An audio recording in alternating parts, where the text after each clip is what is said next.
This is the Retirement Solution Podcast with financial advisor Jon Hicks, founder of J. Hagan Capital.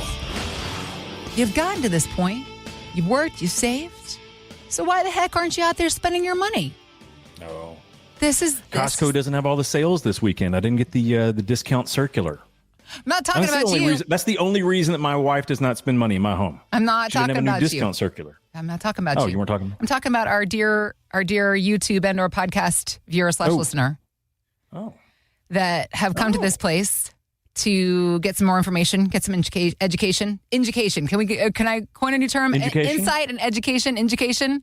Yeah. Well, if you do it combined, it's a little bit like engineering for retirement education. So that's okay. We engineer a lot of stuff. Education. We're engineering education about our financial futures here on the Retirement Solution. This is financial advisor Jon Hicks, founder of J. Hagan Capital. I'm Heather Branch, here to ask Jon about giving ourselves permission to spend. It's your money. You've worked. You've saved. You've paid into the tax and Social Security system. Why aren't you spending your money? The fear is real, Mr. Hicks. Let's unpack it, shall we? RetirementSolutionShow.com, by the way, the website to begin the conversation with Jon and his team, again, about giving yourself permission to spend. We've also got links posted in the show notes. We don't have to go in too hard about the number one fear of retirement because it's the same every result of every study, every year. It's the same thing over and over again. What are we afraid of, Jon? 3 decades deep. In the last 30 years, the number one fear for people getting ready to retire is running out of money. It never changes. It's never number 2 or number 3 on the list. Nope. It is always number 1. Yep. And here's the craziest piece of that. When you look at it, it's almost 100% psychology. Almost 100% psychology. Believe it or not, I sit across the table from people that have saved hundreds of thousands or millions or, no joke, Heather, tens of millions of dollars. And every one of them, even the people that have almost saved $10 million, they still think, yeah, but Jon, I have a few homes and I do like things and I still don't know. I don't feel comfortable if I don't have more money coming in. I don't feel comfortable that I have a license and or an ability to spend, because where else is the money going to come from? Right. And the crazy thing about it is that's psychological, and we can't really help some of that, right? A lot of it's the way we're raised. You know, if you look at the greatest generation, you look at some of the boomers, many of them, the whole reason they had anything is because they saved. They didn't spend as much as they saved. And so many of us now we're thinking, wow, I'm going to be retiring in my 60s or maybe even late 50s, mid 50s. And I might live to be 100. There's a possibility. And that be the case. How do I make sure I don't run out of money? And there's something about it that triggers, right? There's a trigger and we spaz out and we can't commit to spending. There are people that I see every day and I laugh about it. I don't laugh. Internally, I chuckle. You laugh kind of empathetically. It's like, without question. Yeah. And only because I've heard it so many times, Heather, when I'm sitting across the table from a couple that has done an awesome job saving. They got $2 million and they live, very within their means, right? And we're looking at them living off of $80,000 or $90,000 a year. It's about what they made after taxes, when they were working. And amazingly enough, I just watched them both just kind of shrivel up a little bit and like, well, can we afford a $6,000 cruise? One of the things we've been talking about for our 30-year wedding anniversary or whatever was doing this Mediterranean cruise. And it's like, it's $6,000. And my whole thing is like, you've got a few $1 million, guys. There is no reason that you don't have to just spend $6,000. You could spend $26,000, $36,000 as long as this is not an everyday occurrence or every year occurrence without any problem. And they almost look at me like, Jon, there's no way. But it's true, right? And there's all kinds of psychology that goes behind this. The Dow Bar study comes out every single year. And what they do is they just actually do an entire study on how do we behave when it comes to our money, right? And every single year, the same things pop up. People are fearful of running out of money, so they don't spend the appropriate amounts. They don't realize what they can spend. And we see it all the time because of loss aversion. People spaz out when it comes to loss aversion. They're so fearful that a recession will wipe them out and that there will be no money left, despite the fact that many people have Social Security coming in. They have savings that are not susceptible to risk. But somehow they throw that all out. But Jon, you don't understand. I'm not going to have any more income coming in. Right. And Heather, that I think is the biggest thing that we can fix. So for the average investor that's out there that's thinking about retirement, if you had a guaranteed government pension or a guaranteed pension that came in every single month like clockwork. Right. The reason I know about that is because my granddad had one. My granddad had a military pension. Didn't he?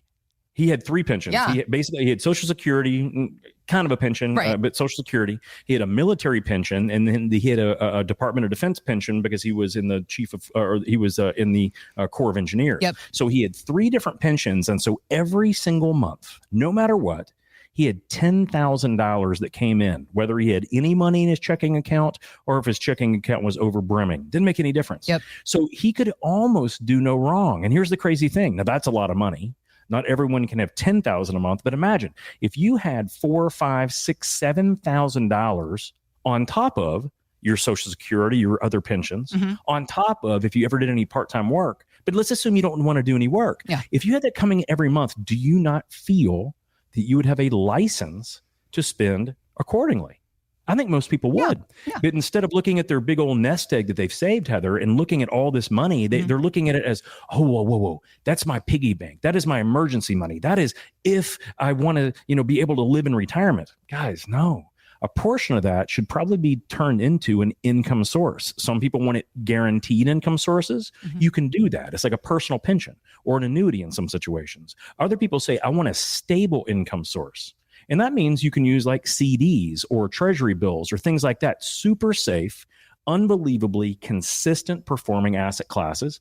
And other people say, I do want income and I want a good amount of consistency, but I want more opportunities than that. Well, that's fine. You can use principal protected notes, structured notes. You can use certain types of indexed type of accounts. Some of those you can even get indexed CDs or indexed annuities. You still get a guaranteed floor, so you can't run out of principal, but you're going to have a little bit more upswing potentially in the way they produce income. All of these things lead to what most of us are missing. Okay. A certain guaranteed or comfortable income source.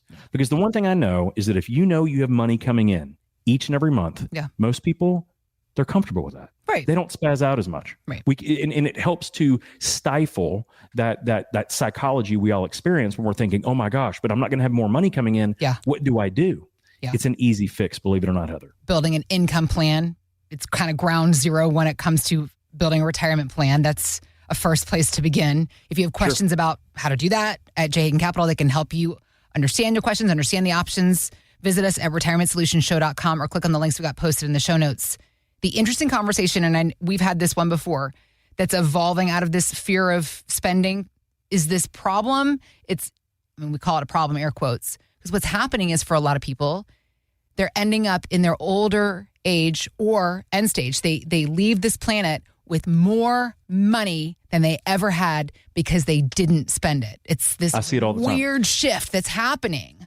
They get so fearful of spending money that they don't. Yeah. And then so they end up being the richest person in the graveyard. Yeah. And guys, I think that is one of the biggest mistakes that we can make, because it simply just tells me we don't understand how our financial plan is built. What I want people to do is I want them to utilize their money the way that they've saved it in the front end of the retirement. We call it front loading retirement, because I want people to do all those bucket list items when they're the youngest and the healthiest that they're probably going to be over the course of retirement. Yeah. So I want people to think about those Mediterranean cruises in the first 3 years of retirement, right? I want them to think about, do you want to go ahead and put that wraparound screen porch on now? Right? When you can utilize it more? Do we want to make sure that we're getting a home that it's all on one level and doesn't have 3 sets of stairs, upper floor, middle floor, and basement? Let's think about those things. Those are not costs, in my opinion. Those are investments into what's going to give you a quality retirement, right? So if people actually understood the game plan, because that's what we do for every one of our clients in our office, we're trying to figure out, hey, what do we want to front load? And then what do we want to take care of? Because most people, when they front load that retirement, we're stressing the portfolio in those first 3 to 5 years that they retire, Heather. And when you think about that, that does a few things. I know that we're already accommodating for that. So we don't have to worry about spending less in the future. Yeah. But when would we rather have a big old mountain of money to utilize? When we're young and healthy and happy and able to use it? Or when we're 90? And frankly, the only thing that money can do other than just give it away is to give us a nicer looking gravestone. right? So I would much rather people utilize this money, frankly, when they would like to use it. Yeah. But even then, even if you're going to give it where you can make the most difference. What does more, to help your grandkid with a car, or to help them get into that good college that they otherwise couldn't afford, or to help them later in life when, frankly, they've already got their own jobs. They're already trying to figure things out. Yeah. I think it's better in the front end. And again, this is earlier in retirement. Now, the reason why most retirement or planning advisors don't do it this way is because it blows up their models if you only base it on market-based investments. It does it every time. So you have to have a skilled fiduciary that understands if you want to front load your retirement, which means do all those fun things in the front end when you're younger and healthier and happier and able to use it. If you do that, it causes a different stress in your portfolio, and you need someone skilled to deal with that. Not only protection and income, but the tax design and how you're transferring that wealth once you're gone. But doing that correctly puts it all together so you can have a comfortable retirement, but plenty of money for inflation and plenty of money if you have healthcare concerns, because we all could have those. Yeah. We just want to make sure that our plan accommodates that. Okay. That can be done with the right style of advisement. Giving yourself the freedom to spend with confidence in retirement is the goal.